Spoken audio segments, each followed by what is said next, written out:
So a little while back, helper got a old air compressor here,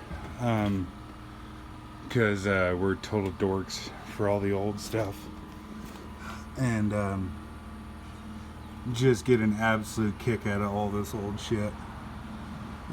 But this is, look at the tag here in a second. This is a 1945, if I remember right. And it's funny, the center of the tank sounds normal.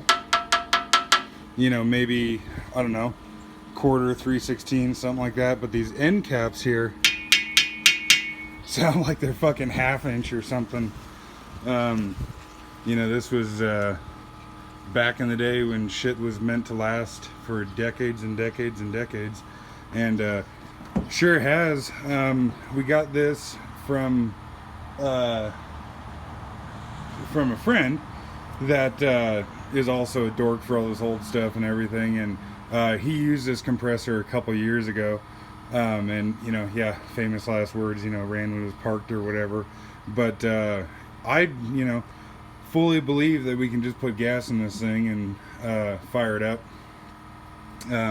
Air compressor makes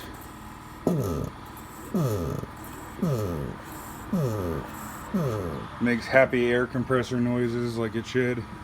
The engine does turn and, you know, makes compression and everything. That click is the magneto.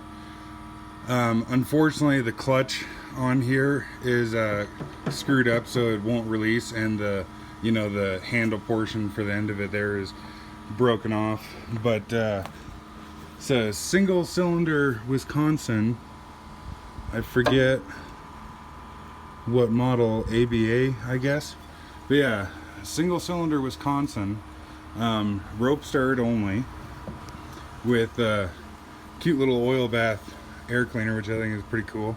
But yeah, all turns and everything. It's a DeVille Biss.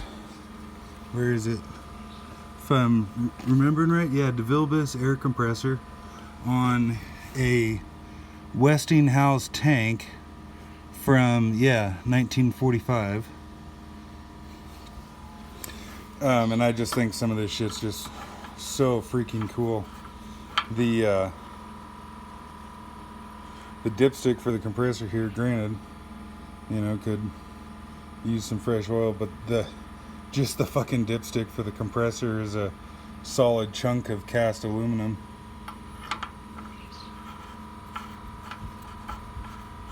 But anyways, just figured I'd show this right quick. Obviously we don't have it up and running yet. You know, fuel lines disconnected from the carburetor and what have you. Oh, but